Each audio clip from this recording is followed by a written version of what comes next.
నమస్కారం, నా పేరు బాలా. బీసీఎన్ న్యూస్ కి స్వాగతం. ముందుగా బీసీఎన్ ప్రేక్షకులకు భోగి శుభాకాంక్షలు. ఇప్పుడు ముఖ్యాంశాలు.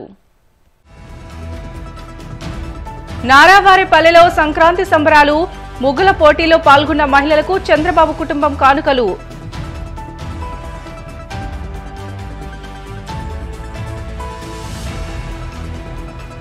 అబ్బురపరుస్తున్న ఎన్టీఆర్ విగ్రహం. తెనాలిలోని కాటూరి ఆర్ట్ గ్యాలరీలో ఐరన్ స్క్రాప్ తో తయారు చేసిన విగ్రహాన్ని ఆవిష్కరించిన మాజీ మంత్రి ఆలపాటి.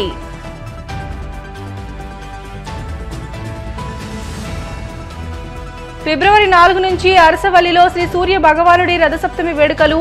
పగడ్బందీగా ఏర్పాట్లు చేయాలని ఆదేశించిన కేంద్ర మంత్రి రామ్మోహన్ నాయుడు. రైతు వ్యతిరేక జీవో 22ను టీడీపీ కూటమి ప్రభుత్వం తక్షణమే రద్దు చేయాలి. కాంగ్రెస్ పార్టీ నాయకులు తులసిరెడ్డి డిమాండ్. ముఖ్యమంత్రి చంద్రబాబు స్వగ్రామం నారావారిపల్లెలో సంక్రాంతి వేడుకలు ఘనంగా జరుగుతున్నాయి. ఈ వేడుకల్లో నారా, నందమూరి కుటుంబ సభ్యులు పాల్గొన్నారు. వేడుకల్లో భాగంగా మహిళలకు ముగ్గుల పోటీలను నిర్వహించారు. ఈ పోటీలో 126 మంది మహిళలు పాల్గొన్నారు. మహిళలు వేసిన రంగవల్లులను చంద్రబాబు, భువనేశ్వరి, బ్రాహ్మిణి, బాలకృష్ణ భార్య వసుంధర తదితరులు పరిశీలించారు. ఈ సందర్భంగా నారా భువనేశ్వరి మాట్లాడుతూ అందరికీ భోగి, సంక్రాంతి శుభాకాంక్షలు తెలిపారు. ముగ్గుల పోటీలో పాల్గొన్న ప్రతి మహిళకు సంక్రాంతి కానుకగా 10,116 చొప్పున ఇస్తున్నట్లు చెప్పారు. అందరికీ సుఖ సంతోషాలు కలగాలని ఆమె ఆకాంక్షించారు. డిసైడ్ చేయడం కూడా చాలా కష్టంగా ఉంటుంది. మా అందరికీ వేరే వేరే ఒపీనియన్స్ ఉన్నాయి. చాలా కష్టపడ్డాము. పార్టిసిపేట్ చేసిన వాళ్ళందరూ ఇక్కడ విన్నర్సే. అందరికీ తప్పకుండా గిఫ్ట్స్ ఇవ్వడం జరుగుతుంది. Thank you so much. మీరు చాలా ఉత్సాహంతో పార్టిసిపేట్ చేశారు. మాకు చాలా ఆనందంగా ఉంది మీ అందరితో కలిసి సమయం గడపడం. అందరికీ సంక్రాంతి మరియు భోగి శుభాకాంక్షలు. మీరందరూ చాలా హ్యాపీగా ఉండాలి. కుటుంబాల్లో చాలా మంది సంక్రాంతి శుభాకాంక్షలు. ఇక్కడ వచ్చిన మహిళలు ఈ రంగోలీ కాంపిటీషన్ లో, ముగ్గు కాంపిటీషన్ లో పార్టిసిపేట్ చేసినందుకు నాకు చాలా సంతోషంగా ఉంది. ఫస్ట్, సెకండ్, థర్డ్ అనేదే కాదు, ఇక్కడ 126 మంది పార్టిసిపేట్ చేశారు. ఈ సంతోషమైన సమయంలో అందరికీ రాపోయినా కూడా ప్రతి ఒక్క ఇంటికి నేను ముందర ఆలోచించలేదు. కానీ ఇప్పుడు ఇక్కడికి వచ్చిన తర్వాత చాలా కష్టపడి మహిళలు దీంట్లో ఉత్సాహంగా పార్టిసిపేట్ చేసినందుకు ప్రతి ఒక్కరికి 10,116 వాళ్ళ ఇళ్ళకి నేను పంపిస్తాను.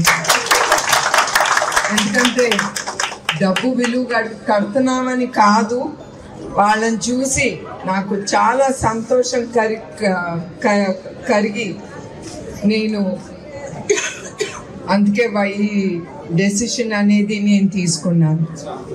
సో అందరికీ మరొక్కసారి, ఎస్పెషలీ మహిళా శక్తికి సంక్రాంతి శుభాకాంక్షలు. అందరూ సంతోషంగా సుఖంగా బ్రతకాలని నేను ఆ దేవుణ్ణి కోరుకుంటున్నాను. దాదాపు టన్ను ఐరన్ స్క్రాప్ తో రూపొందించిన ఎన్టీఆర్ విగ్రహం ఆకట్టుకుంటుంది. గుంటూరు జిల్లా తెనాలి ఆటోనగర్ సమీపంలోని కాటూరి ఆర్ట్ గ్యాలరీలో రూపొందించిన ఈ విగ్రహాన్ని మాజీ మంత్రి, టీడీపీ సీనియర్ నేత ఆలపాటి రాజేంద్ర ప్రసాద్ ఆవిష్కరించారు. విగ్రహంతో పాటు సైకిల్, తెలుగుదేశం పార్టీ గుర్తు, అమరావతి అక్షరాలను ఐరన్ స్క్రాప్ వస్తువులతో తయారు చేశారు.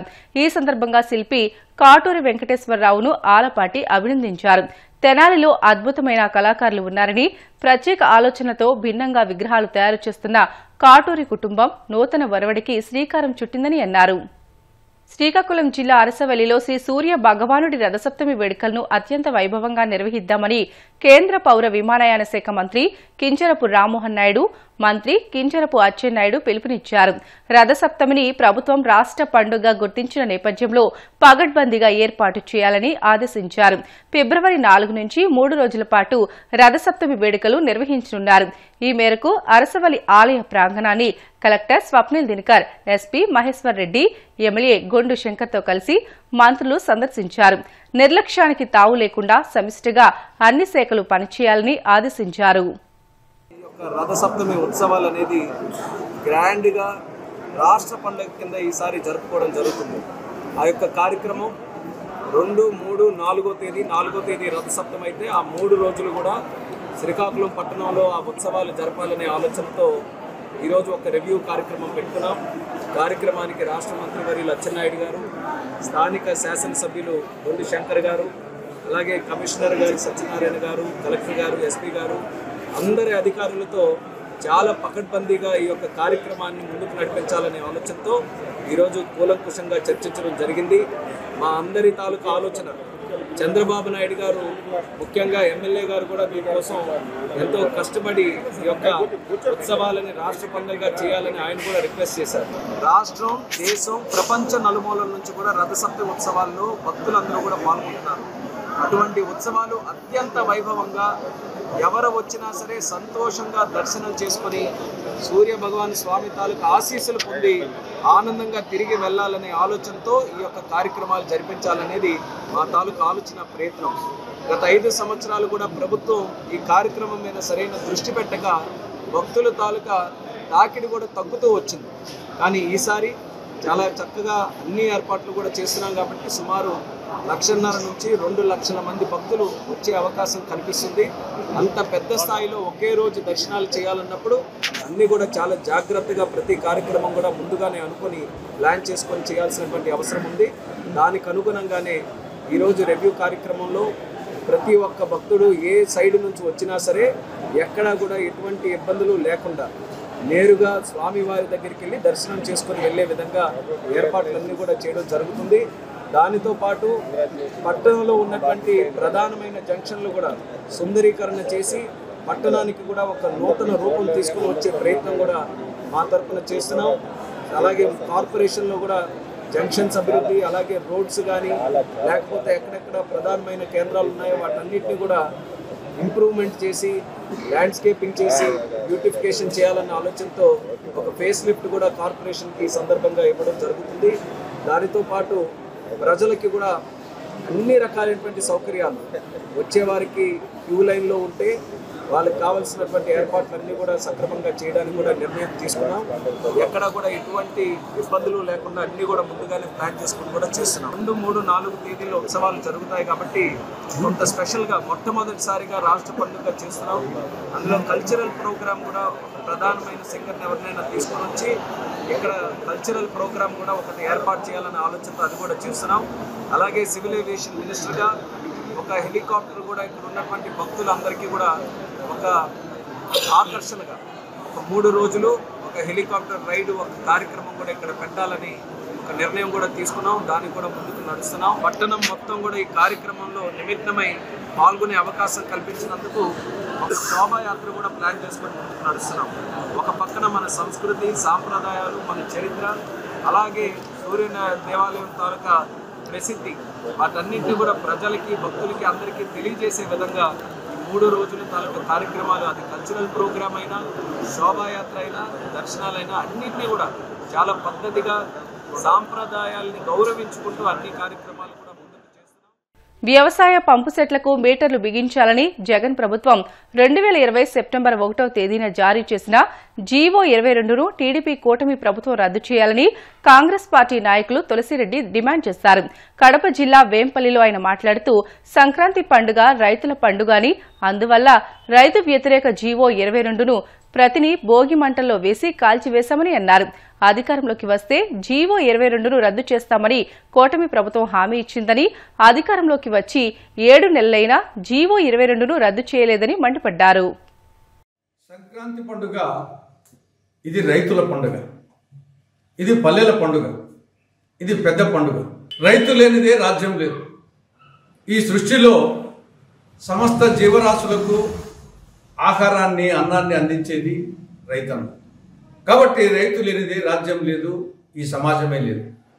ఈ వాస్తవాన్ని గుర్తించి అటు కేంద్రంలో ఇటు రాష్ట్రంలో కాంగ్రెస్ ప్రభుత్వాలు అనేక రైతు అనుకూల విధానాలు అమలు చేయడం జరిగింది. రైతుల ముఖాల్లో సంతోషం కనిపించేది, మకర సంక్రాంతి సంబరాలు వచ్చేసి వాళ్ళలో కనిపించేది. కానీ దురదృష్టవశాత్తు తర్వాత కేంద్రంలో అధికారంలోకి వచ్చిన బీజేపీ ప్రభుత్వం కానీ, రాష్ట్రంలో అధికారంలోకి వచ్చిన వైకాపా టీడీపీ ప్రభుత్వాలు కానీ రైతు వ్యతిరేక విధానాలు అవలంబించనున్న రైతుల ముఖాల్లో సంతోషం కనిపించడం లేదు. సంక్రాంతి సంబరాలు వాళ్ళ ముఖాల్లో కనిపించడం లేదు. రుణమాఫీ చేయడం లేదు. పంటల బీమా సక్రమంగా అమలు కావడం లేదు. ఇన్పుట్ సబ్సిడీ సకాలం ఇవ్వడం లేదు. జలయజ్ఞం ఎక్కడ వేసిన గొంగలు అక్కడే ఉండిపోయింది. పావుల వడ్డీ రుణాలు కానీ 0 వడ్డీ రుణాలు కానీ సక్రమంగా అమలు కావడం లేదు.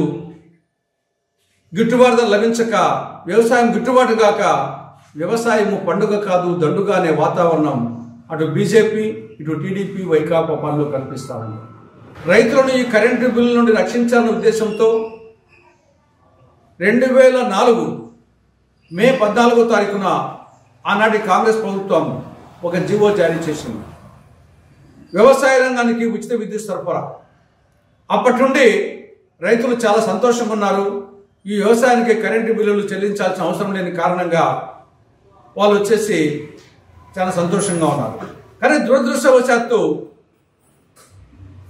ఈ ఉచిత విద్యుత్ సరఫరాను ఎత్తివేసే విధంగా జగన్మోహన్ రెడ్డి ప్రభుత్వం అధికారంలో ఉన్నప్పుడు 2020 సెప్టెంబర్ 1వ తారీఖున జీవో 22 జారీ చేసింది. ఈ జీవో 22 ద్వారా వ్యవసాయ మోటార్లకు మీటర్లు బిగించే జీవోది ఇప్పటికే శ్రీకాకుళం జిల్లాలో బిగించడం జరిగింది. మిగతా జిల్లాల్లో కూడా బిగించే సందర్భంలో ఆనాడు కాంగ్రెస్ పార్టీ వామపక్షాలు ప్రతిఘటించడంతో తాత్కాలికంగా నిలిపివేయడం జరిగింది బిగించకుండా. కానీ ఆ జీవో 22 మాత్రం అలాగే కొనసాగుతూ ఉంది. ఈ జీవో 22 అమలవుతే రాష్ట్ర వ్యాప్తంగా వ్యవసాయ పంపు సెట్లకు మీటర్లు బిగిస్తే ఇవి రైతుల మెడలకు ఉరితాళ్ళు అవుతాయి. ఉచిత విద్యుత్ సరఫరా పథకాన్ని ఎత్తివేసే పన్నాగం. ఆనాడు తెలుగుదేశం పార్టీ జనసేన పార్టీ మేము అధికారంలోకి వస్తే ఈ జీవో 22 రద్దు చేస్తాం, వ్యవసాయ పంపు సెట్లకు మీటర్లు బిగించమని చెప్పేసి ఆనాడు హామీ ఇవ్వడం జరిగింది. ప్రజలు నమ్మారు. టీడీపీ కూటమికి ఓట్లు వేశారు. టీడీపీ కూటమి అధికారంలోకి వచ్చింది. 7 నెలలు అయింది. ఇప్పటికీ ఆ జీవో 22 రద్దు చేయలేదు. మీటర్లు కూడా కొనడం జరిగింది కానీ ఇంకా బిగించలేదు. కాబట్టి రైతుల మెడల మీద కత్తి వేలాడుతూనే ఉంది. ఆల్రెడీ శ్రీకాకుళం జిల్లాలో బిగించిన మోటార్లు అలాగే ఉన్నాయి. ఇది కాక అందుకోసం ఈరోజు భోగి మంటల సందర్భంగా ఈ జీవో 22ను రద్దు చేయాలి అని కాంగ్రెస్ పార్టీ నిరసన కార్యక్రమంలో భాగంగా ఈరోజు భోగి మంటల్లో ఆ 22వ జీవోను ఆ భోగి మంటల్లో వేసి దహించి కాల్చివేయడం జరిగింది. భోగి పండుగ సందర్భంగా కాంగ్రెస్ పార్టీ కేంద్ర రాష్ట్ర ప్రభుత్వాలకు 3 డిమాండ్లు పెడతా ఉంది. ఒకటి, కేంద్ర ప్రభుత్వం వెంటనే ఎంఎస్పీకి చట్టబద్ధత కల్పించాలి. That is number 1. రాష్ట్రంలో టీడీపీ కూటమి ప్రభుత్వం వెంటనే జీవో 22 రద్దు చేయాలి. అన్నదాత సుఖీభవ పథకం కింద వెంటనే రైతుల ఖాతాల్లో 20,000 రూపాయలు వెంటనే వేయాలని చెప్పేసి కాంగ్రెస్ పార్టీ ఈ యొక్క భోగి పండుగ సందర్భంగా డిమాండ్ చేస్తారు. వచ్చే ఏడాది భోగి పండుగ నాటికి మాజీ ఎమ్మెల్సీ టీడీపీ రాష్ట్ర కార్యదర్శి మంతెన వెంకట సత్యనారాయణరాజు ఉన్నత పదవులు అలంకరించాలని ఆశిస్తున్నట్లు ఉంగుటూరు ఎమ్మెల్యే పచ్చమట్ల ధర్మరాజు పేర్కొన్నారు.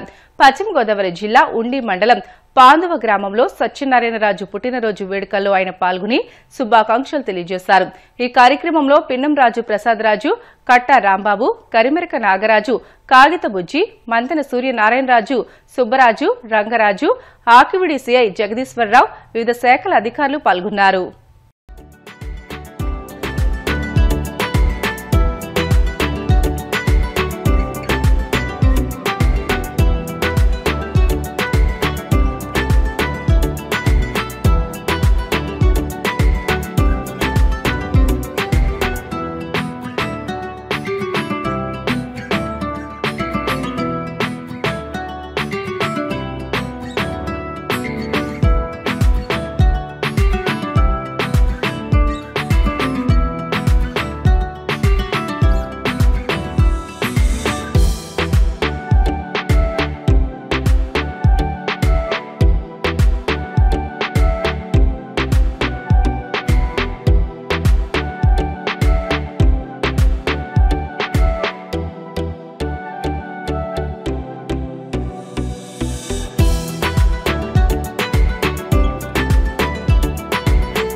ముందుగా అందరికీ కూడా సంక్రాంతి శుభాకాంక్షలు తెలియజేసుకుంటూ మా అన్నగారు పాండు శ్రీని గారి పుట్టినరోజు శుభాకాంక్షలు తెలియజేయడానికి ఈ పాండు గ్రామం రావడం జరిగింది. ఆయన మరింత మళ్ళీ పుట్టినరోజు మళ్ళీ ఉన్నత పదవిలో చూడాలని మనస్ఫూర్తిగా కోరుకుంటూ ఆయన కంగ్రాచులేషన్ చెప్తానికి వచ్చాం.